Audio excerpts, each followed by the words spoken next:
Hi guys, welcome back to the channel. Today we will learn how to set up the MongoDB Atlas in this video. But guys, do like, share and subscribe the channel to keep me motivated to create the new content. Let's start with the MongoDB Atlas. As you can see, this is the MongoDB Atlas website. Basically MongoDB is a cloud storage. So we will first log in into this MongoDB Atlas website. I will use the Google to sign up. Now we are in the MongoDB Atlas. Basically MongoDB consists of few things like cluster, nodes. We will cover all these things in this lecture. So first we will try to create a cluster. Let's build a cluster. There are different options available to create the cluster as per your convenience. For this video we will try to create using shared clusters, which is a free. So let's try to create the cluster with the free tier, and now we need to select the provider. For this video we will select AWS and the region. Basically it is recommended to select the region near you, so I will try to select the Mumbai. Other things we will leave this way only, and we can change the cluster name as per our convenience. So let's name this test cluster and let's create the cluster. It will take few minutes to create the cluster. Let's wait.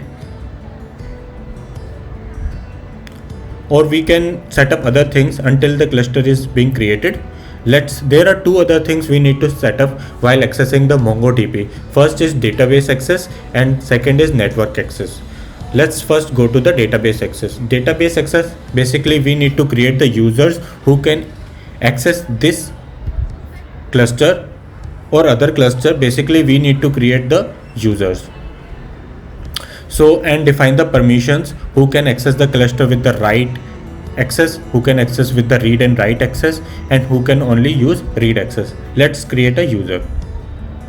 For this video I will create a user. There are different ways to create the user as well. Authentication method, we will go with the password method. Username Vikas Live, password Vikas Live. Read and write access, you can give different accesses: admin access, only read access. It is not recommended to give the admin access to all the users. Just provide the access as per the convenience. Like some of the users who need only read access, you should provide only read access. For this video I am going to use read and write access, and you can create the temporary users as well as using this method. You can select the duration of the temporary user. I will go with the 6 hours option and add user. Now user is created to access the cluster. Let's go back to the cluster. As you can see, cluster is created successfully. You can see the cluster is created successfully. There are few things with the cluster. We will check one by one. First is collections.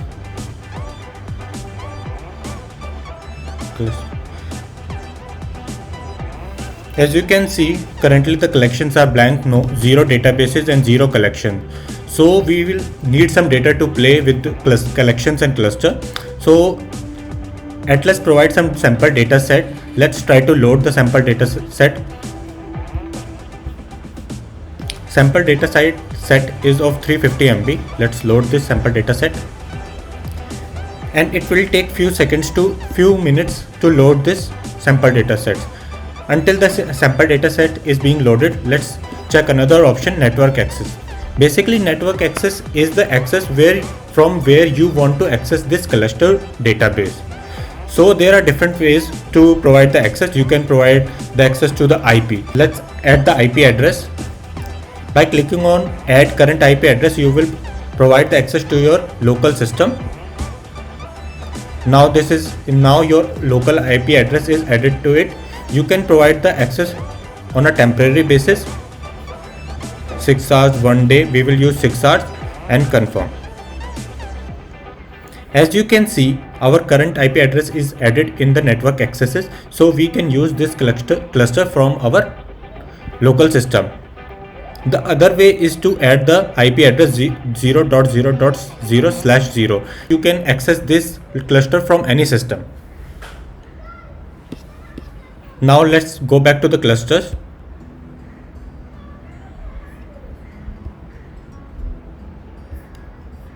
As you can see, two databases and some collections are already loaded here, and still some databases are getting loaded. So let's reach to first database, sample, mflix, and one collection comments. So sample documents are created here. As you can see, ID, name, email, movie ID. So this is how data is seen here, or basically loaded here.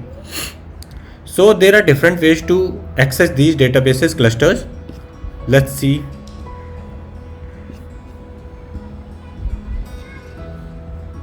Connect.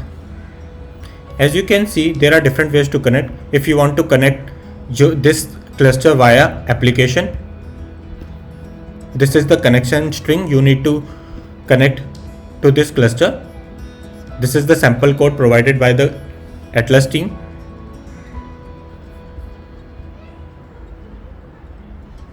If you want to connect with the Mongo shell, let's try to use the Mongo shell. Let's copy this and let's move to our terminal. Let's replace the username with our current username we have created and the DB name.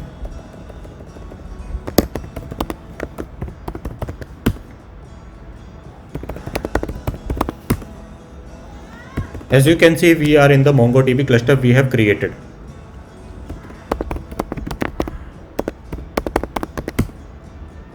These are the sample databases we have created. Basically, we have loaded. Let's use one of the database.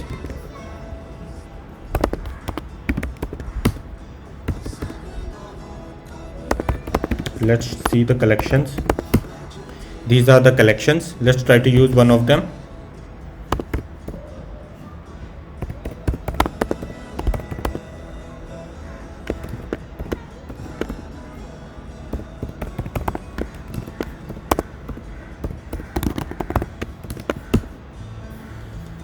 These are the collections document.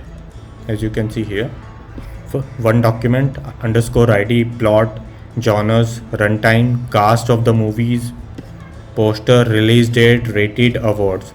So these are the documents we have access from our Mongo shell. So guys, this is how we will connect to our clusters we have created on the MongoDB Atlas. Let's exit. One more thing, while creating the database access, always try to provide the database access as per the convenience. Like if you have more than one cluster and you want to restrict the user to use only particular cluster, you should do that. You should not provide access of all the clusters to every user. So in the test cluster we can see 3 nodes. Basically, cluster is a collection of nodes, and Mongo database works in the cluster and in a collection of nodes. As you can see, 1 primary and 2 secondary. So these are the 3 nodes which are used in this cluster, and in MongoDB it is recommended to read from the secondary databases and write to the primary database. Basically, primary node and secondary nodes. This cluster mechanism helps us to achieve the scalability and availability in the MongoDB. There are few terminologies attached with MongoDBs like sharding, replication. Try to search on these terminologies. One more important thing I want to show here is the application structure with the Mongo database. This is the general application architecture when we connect with the Mongo database. As you can see, this is the client application and this is the primary node, and these are the secondary nodes, which is I have shown you here.